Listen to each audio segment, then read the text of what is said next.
Welcome to our மகா பெரிவா களஞ்சியம் channel. இன்னைக்கு நம்ம குருவாரம் குரு பூஜை முடிச்சாச்சு. தெய்வத்தின் குரல் பகுதிகளை பார்த்துடலாம். இன்னைக்கு நம்ம பார்க்க போறது தெய்வத்தின் குரல் 4ஆம் பாகம் 6ஆம் அத்தியாயம் போர் தீர்ந்து அமைதி காண. அதில் பாபத்தில் தள்ளும் சக்தி எது? ஆனால் இப்படி நமக்கென்று ஒரு இஷ்டமும் வேண்டாம். எந்த குலத்தில் பிறந்தோமோ அதற்கான வர்ண தர்மத்தை எந்தெந்த வயசு கட்டத்தில் என்னென்ன செய்ய வேண்டுமோ அந்த ஆச்சார தர்மத்தை நாம் பாட்டுக்கு கேள்வி கேட்காமல் பண்ணிக்கொண்டு போவோம் என்று இருக்க ஒட்டாமல் எதுவோ ஒன்று மென்னியை பிடித்து தள்ளுகிறார் போல இருக்கிறதே. இப்படி சரியான வழியாக போக விடாமல் வேறு வழியில் போக வைத்து மனுஷனை பாபத்தில் பிடித்து தள்ளுகிறதே. இவனுடைய அறிவுக்கு புரிந்து அறிவு அங்கீகாரம் கொடுத்து இப்படி பண்ணுவதா இல்லாமல் வேறு ஏதோ ஒரு சக்தி பலாத்காரம் செய்தல்லவா இவனை இப்படி தள்ளுவதாக தெரிகிறது. அது என்ன என்று அவனுக்கு யோசனை வருகிறது. இது வேண்டாம் இன்னொன்று வேண்டும் என்று இவன் நினைக்கும்படியாக இவனை பலவந்தப்படுத்தி வேண்டாததை வேண்ட பண்ணி பாபத்துக்கு ஆளாக்கும் ஃபோர்ஸ் எதுவோ இருப்பது அவனுக்கு தெரிகிறது. அது என்னவென்று மட்டும் தெரியவில்லை. எதுவோ என்று விவரம் புரியாததாக தெரிகிறதே தவிர இன்னது என்று அந்த ஃபோர்ஸை திட்டவட்டமாக தெரிந்து கொள்ள முடியவில்லை. அது என்னவென்று தெரிவிக்கும்படியாக பகவானிடம் கேட்கிறான். அதக்கேன பிரத்யுதோயம் பாபம் சரதி பூஷக அனிச்சன்னவி வாஷ்ணேய பலாதிவ நியோஜிதக. வாஷ்ணேய என்று வர்ஷினி குலத்தோன்றலான பகவானை கூப்பிட்டான் என்று சொன்னேன். மேலே இந்த ஸ்லோகத்துக்கு அர்த்தம் சொல்லத்தான் நினைத்தேன். ஆனால் இதற்கு முன்னாடி கீதையில் என்ன இருக்கிறது? எந்த கான்டெக்ஸ்டில் அர்ஜுனன் இப்படி கேட்டான் என்று சுருக்கமாக சொல்ல நினைத்து ஆரம்பித்து வளர்ந்து கொண்டே போய்விட்டது.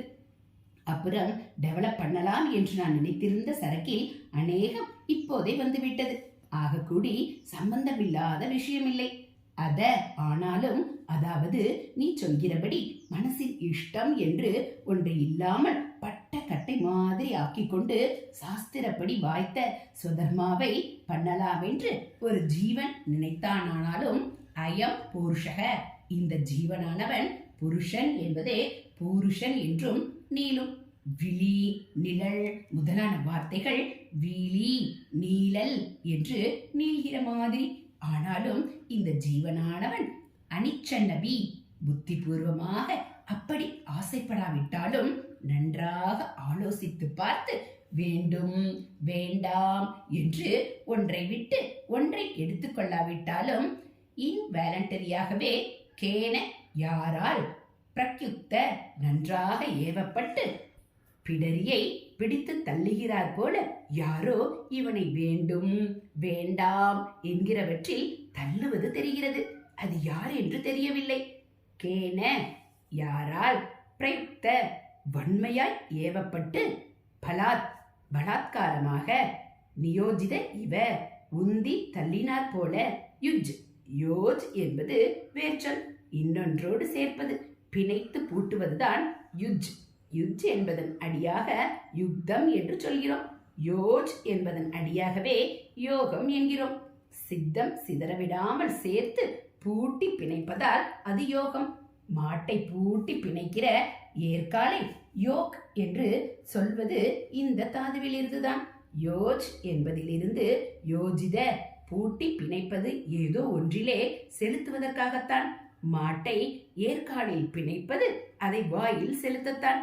சித்தத்தை சேர்த்து பிடிப்பது அதை பரமாத்ம தத்துவத்தில் செலுத்தத்தான். அதனால் சேர்ப்பதான யோகத்திலேயே செலுத்துவதான சக்தியும் ப்ரொபெல்லிங் ஃபோர்ஸ் தொக்கி நிற்கிறது. யோஜித் என்பது செலுத்தப்படுகிற நிலையை தெரிவிக்கிறது.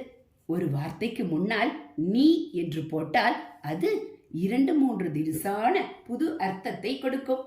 அவற்றில் ஒன்று அர்த்தத்துக்கு ஜாஸ்தி அழுத்தம் கொடுப்பதாகும். பாதம் விழுவது, நிபாதம் நன்றாக விழுவது, தர்சனம் தெரிவது, நிதர்சனம் நன்றாக தெரிவது. யோஜிதவுக்கு நீ சேர்த்து நியோஜித என்றால் நன்றாக செலுத்தப்பட்டு உந்தி தள்ளுவது மாதிரி செலுத்தப்பட்டு என்று அர்த்தம். ஒரு ஜீவனானவன் யாரால் பலாத்காரமாக செலுத்தப்பட்டு பாபம் சரதி, பாபத்தில் போகிறான், பாபத்தில் புகிறான், அதாவது பாபம் பண்ணுகிறான். தானே மனசார தெரிந்து இஷ்டப்பட்டு செய்யாமல் வேறு யாரோ பலவந்தமாக பிடித்து தள்ளின மாதிரி மனுஷியர்கள் பாபத்தில் போய் விழுகிறார்களே. இப்படி பிடித்து தள்ளும் அந்த ஆசாமி யார்? பகவானை அர்ஜுனன் கேட்கிறான். சம்சாரம் என்பது துவைதம், அதனால் பயம் என்று சொன்னோம். பயத்தை தருவது எதுவோ அது பாபம். ஆகையால் பரதர்மத்தில் போவது பகவான் சொன்னபடி பயவக என்றால் அது பாபத்தை உண்டாக்குவதாகவே இருக்கும். இதனால் தான் அர்ஜுனன் பாபத்தை குறிப்பிடுகிறான். ஸ்வதர்மத்தை விட்டு பரதர்மம் மேற்கொள்வது பாபம். அது மட்டுமில்லை, இன்னும் அநேக பாபங்கள். நரக லோகங்களின் வர்ணனையை பார்த்தால் தெரியும். எத்தனை ஆயிரம் பாவங்கள் இருக்கின்றன, அது ஒவ்வொன்றுக்கும் என்ன தண்டனை என்று. இந்த பாவங்கள் எல்லாவற்றையும் குறித்துத்தான் அர்ஜுனன் கேட்கிறான். மனுஷியர்கள் அநேக பாவங்களை பண்ணிவிடுகிறார்கள். எல்லாமே யோசித்து திட்டம் போட்டு அவர்கள் பண்ணினார்கள் என்று இல்லை, தங்களையும் மீறி பண்ணிவிடுகிற மாதிரி தான் இருக்கிறது. அனிச்சல் என்று இதைத்தான் அர்ஜுனன் சொன்னது. இப்படி இவனை பண்ண வைப்பது யார் என்று கேட்கிறான். இங்கே அர்ஜுனன் ஜீவர்கள் பாவம் பண்ணுவதற்கு எந்த சக்தி காரணம் என்றுதான் கேட்கிறான். பாபத்தில் இருந்து ஜீவன் விடுபட வழி என்ன என்று கேட்கவில்லை. அப்படி கேட்டிருந்தால் எத்தனை சறுக்கி விழுந்தாலும் அத்தனை பாபத்துக்கு இடையிலேயும் விடாமல் ஸ்வதர்மத்தையே பின்பற்றி கொண்டு போனால் அதுவே பாபத்தில் இழுத்து விடும். அசுர விருத்திகளிலிருந்து கொஞ்சம் கொஞ்சமாக ஜீவனை விடுவிக்கும் என்று சொல்லியிருப்பார்.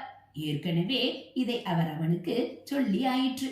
சுதர்மப்படி நிஷ்காமிய கர்ம யோகம் செய்வதை குறித்து இந்த தர்மத்தை ஸ்வல்பம் அனுஷ்டிக்க ஆரம்பித்து விட்டாயானாலும் மகாபயமான சம்சாரத்தில் இருந்து ரட்சித்து விடும் என்று ஏற்கனவே சொல்லிவிட்டார். பயம், பாபம், பந்தம், சம்சாரம் என்ற எல்லாம் ஒரே விஷயத்தை சொல்கிறவைதான்.